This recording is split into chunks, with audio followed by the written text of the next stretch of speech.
шүдэр цэцэг суугаар сүүлийн үед дандаа миний зохиолуудыг уншиж байгаа. Зарим хүн хөгжмөө багасгах, хөгжим нь чихэн чиртэй байна гэдсэн. Энэ харамсалтай нөгөө тэрийг засах боломжгүй. Бүр олон жилийн өмнө CD-гээр ингээд сонсдог ном болж гарч исэн. Тэм дөрвөн миний ном байдаг. Тэднээс авч исэн. Тэгээд харамсалтай нөгөө зарим тэр аранжрок хийж өгсөн студид нь зөвшөөрлөгөө хөгжмнүүд бас ашигласан байлээ. Тэгээд дээрэс нь нэгэнд ингээд хийцэн болохоор хөгжмийг багасгаж болохгүй, хасж болохгүй. Уул нь ингээд дандаа мэрэгжлийн жүжигчд өгүүлэхийн одоо уран өгүүлэхийн мастерууд хийгдсэн ардын жүжигчин Аравдан гавьяач жүжигчин Чанмин Чулуун тэгэл одоо Сүйсийн тэр тайзны ярианы тэнхмийн багш Монгол Улсын соёлын тэргүүний ажилтан даваа жүжигчин соёлын тэргүүний ажилтан Алтан Туяа гэдэг дандаа мэрэгжлийн хүмүүс уншиж байсан. Ингээд энэ контентуудыг үргэлжлүүлэх гэхээр харамсалтай нь ингээд YouTube-ээс сануулга ирээд байгаа болохоор зохиолоо унших энэ контентуудаа өөрөө буцаад үргэлжлүүлэхээс аргагүй боллоо. Энэ удаа миний хамгийн сүүлийн бүтээл Эрвэхийн сүнс гээд дандаа уран зургуудаас сэтвлээд бичсэн өгүүлэг гэдгээрээ онцлогтой. Энд орсон одоо 11 өгүүлэг бүгдээрээ Монголын алтан үеийн алдартай зураач болон одоо орчин үеийн зураачдын зурагнаас сэтвэлсэн. Энэ удаа би Сухай ягаан цэцэг гэдэг нэртэй тийм далд ертөнцийн тухай нэлээд сонирхолтой өгүүлгээ уншия гэж бодож байна. Цаашдаа ингээд 7 хоног бүрийн даваа гарагт тасралтгүй явна. Одоо миний үзэгчдийн их асуугаад байгаа түүхэн хүмүүсийн тухай болон Монголын түүхэнд совд эрдэмтэд гэрэлцсэн алдартай хаттын тухай тэр контентуудаа бас удахгүй үргэлжлүүлнэ. Одоо тэр болтол миний зургийг харжээ гэдэг шиг одоо тэр болтол зохиолуудаасаа уншижээ. Энэ Эрвэхийн сүнс орсон зохиолуудыг бол номын авсан хэдхэн уншигчаас бусд нь бол ерөөсөө сонсоогүй тийм цоошин зохиолууд байгаа. За тэгээд энэ сонсоод байгаа, уншаад байгаа хүмүүсийг би бас ойлгохгүй байгаа. Ердийн реалист зохиолохоор зүгээр реалист сонирхолгүй муу зохиол гэж ойлгодог тийм ойлголт төгссөн. Тэгээд нэлээд тийм сонирхолтой учир битүүлэг явдлын тухай ахаар уучлаарай ойлгосонгүй. Юу ч ойлгохгүй байна. Жишээлбэл тэр ах гэдэг бол тийм өгүүлэг байхгүй юу? Үнэхээр их олон өстой сонирхолтой гоё зохиол гэдэг. Тэгээ миний хувьд бол олон янзын төрөл жанраар өгүүлгүүдэд бичих дуртай. Тэгээ зохиол биччихсэн их үед олон өгүүлэг бичдэг байсан бол сүүлийн 10-аад жил 10-аа илүү бичээд бараг өгүүлэг бичихгүй байсан. Тэгэхээр энэ бол дандаа миний 2 жилийн өмнө бичсэн цоошин өгүүлгүүд гэсэн үг ээ. За ингээд Сухай ягаан цэцгийн уншия. Анхаарал тавьж манай суугийг одоо дагж байгаа та бүхэндээ баярлалаа. Урмын хугалахгүй улам сонирхолтой гоё байхыг хичээнэ. Бас энэ дэлгэцэн дээр харагдаж байгаа хаан банкны миний дансанд цай кофений мөнгө шилжүүлвэл цаашдаа бид улам сайхан гоё контентууд хийх болно. 26 онд ер нь гадаадаас ч бас зарим сонирхолтой түүхийн подкаст хийх бодолтой байгаа. За ингээд Сухай ягаан цэцэг гэд зураач Бям сүрэнгийн хонгор зулын зурагнаас сэтвлээд бичсэн өгүүлгээ уншия. Сухайн ягаан цэцэг зураач хонгор зулын ягаахан гэдэг зурагнаас сэтвлэн бичлээ. Хаврын наран жаргаж байлаа. Хотоос гараад 100 гаруй километр давчихжээ.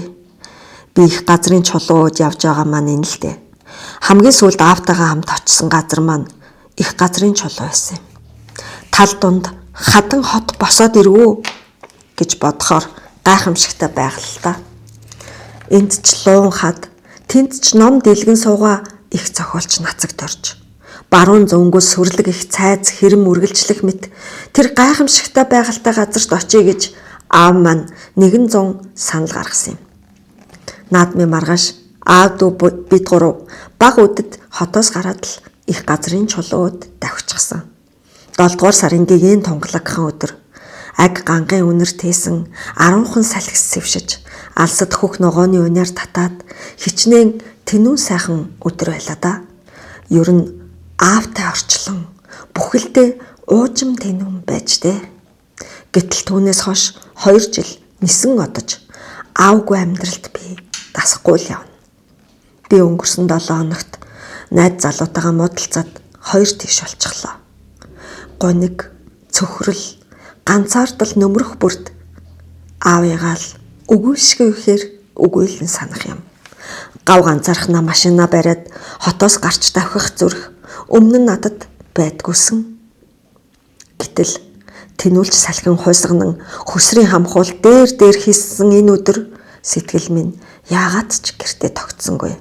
Аавыгаа өгүүлсээр л хаашаач хамаагүй дахимаар санагдан дотор бачуурах тул машиндаа суугаад хөдөлснөө товчоогоор гарсан хойноо гинэтл их газрын чулууг зүгэлсэн юм.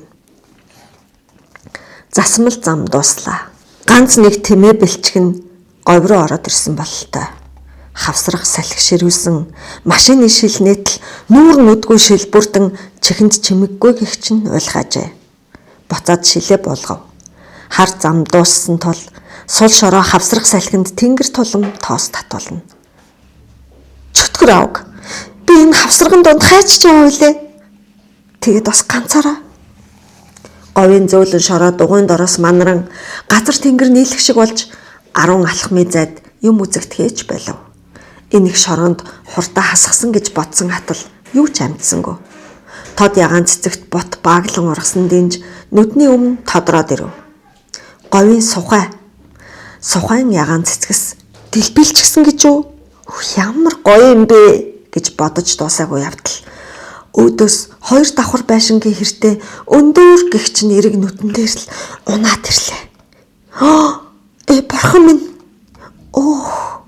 Хэдий намайг хуурч хилцэнхээ ихч мэд хүүхэнтэй буудалд хонож байгаад баригдаад уурандаа хаалга саван гарсан ч би хайртайхаа царайг энхэн мөчөд санаж зоргоо намайг хүүхэд харамсах болов гэж бодож амжлаа. Машины мань хамар өндөр улаан эргийг тас хидэл мөргөх агшинд аав минь яг чихэн дээр зулаа миний охин гэхийг л би сонссон юм. Суудлын бүсээ зөөсөн байсан ч зүүн игм нэг юмд шахагдсан нуг хийх. Машин эргийн хандах хэсэгхийн хадыг аимшигтайгаар мөргөхөд би жолоогоо хажуу тийшээ хүчтэй дарснаа л санаж байлаа. Тэрэг маань агаарт нэг холбороод онголтлоо. Аманд цус амтагдаж машин дахин нэг эргэхэд аав минь цөхөрсөн царайтай хажуухаанд ирчихсэн зогсож байсан санагддаг. Миний зүүн игм тэсгийн харахгүй янгинан тарих заадлаараа салах мэт өвтгөө мэдж би нэг ухаан орлоо. Хаврын салхинд хацар хүйт оргиход илж үзэл зүүн магнанаас цус гойж нүжирсэн байлаа. Би өнөөх ягаан цэцэгт сухаа ургасан өндөр эргийн ёроолд хэвтэж байх юм. Гота ингэхэд хэн намайг хэмхэрсэн машинаас гаргаавэ. Харин батсан цаас шиг болсон миний машин үхсэн аал зайтай дээшээ харан утаа сайгуулж байлаа. Миний охин минь зулаа. Амьд уу? Аавын охин үнийг балгаарай гэх аавын дуу гарлаа. Би үхчгээд Деваажингийн оронд л аавтайгаа уулзаж байгаа юм бах та гэж бодох зур аав хамгийн сүүлд эмнэлэгт өмсөж байсан гэрийн өмд цамцтайгаа аяхтай цай барьчихсан зогсож байхыг харлаа. Миний зүүн мөр даагдахын аргагүй болж халуун шатан уйлмаар шээс гоочмоор шархиран өвдөж тарих дөнгөт хагаад хоолоо хатаж цээж ихших тул би дуугарч чадсангүй. Уул нь аава гэж аавыгаа дуудмаар байсан. Тэгээд өгсөн цайг нь залгилж байхдаа баруун гараараа нүрээ илж үзвэл цуснд будагдан нойт оргино. Толгооноос их цус гарчээ. Миний охин хурдан хасахгүй даан чи авда гэд аав аманд цай барьж уулгаад үсийг минь зөөлхөн илснэ. Тэнд дээшээ харчихсан хэвтэ машин өөд хөлөөж хэрсгийн алхлаа. Аав минь нас орохоос сарын өмнө тал цус хараад ингэж хөлөөж ирж алхдаг болсон юм. Би хайртай аавыгаа хараад уйлмаар болж хамрын самсаа шархирсан ч их айж өгүүлшгүй их өвдсөндөө шоконд орчихжээ. Уйлж чадахгүй, ярьж чадахгүй, яаж чадахгүй байлаа. Нүднээс тусалж нулимс унахгүй. Толгой аимшигтайгаар ангалцсан өвдөнө.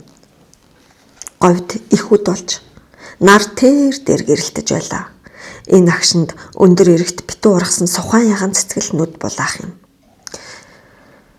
Тэгээд яаснаа мэдсэнгүй. Унтчихсан бололтой. Намайг нэг сэртэл нар бууж байлаа. Гайхалтай нь бүх бие ямар ч өвчнгүй хугарсан игэм тарих толгой өргөс авсан мэт зүв зүгээр болж би машинда жолоогоо дэрлэн сууж байх юм. Өмнө минь улаан шорон эрэг дүнхийн сухаан цэцэг дэлбэлж амжаагүй хавар эртний өдөр шүү дээ. Ганц ч сухаан цэцэг харагдсангүй. Төрөөхөн л тунарсан яган цэцэг нүд булаан байсан хаачвда. Юу лээ? Толонтой гартал миний нүрэнд хумсын төдийч шарах сорог үзэгдсэнгүй. Ааваа гэж би хашгираад машинаас гарлаа. Бадсан цаас химхэрхий лаад шиг болоод дээшээ харж хөвтсөн машин маань бүх бүтэн болчихсон зогсож байх юм.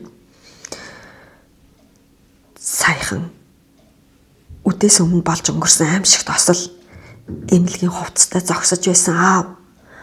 Тэсхийн аргагүй шархиран өвдөж байсан хугархай игэм бас нүд булаан харагдж байсан сухаан яв яган цэцэгс зүүд зэрэглээ байсан юм гэж юу. Гайхад баршгүй.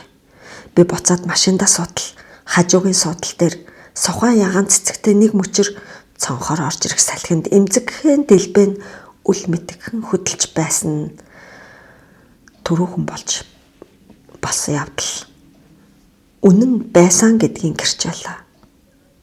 Тэгээд аав босчихсан явж байсан. Надад цай өгсөн. Гэтэл одоо эргээд сухаа цэцэглэх болоогүй хавар эртний өдөр болчихсон. Зэрэгцээ ертөнц байдгийн болов. Сухаан яган цэцгэс. 2021 он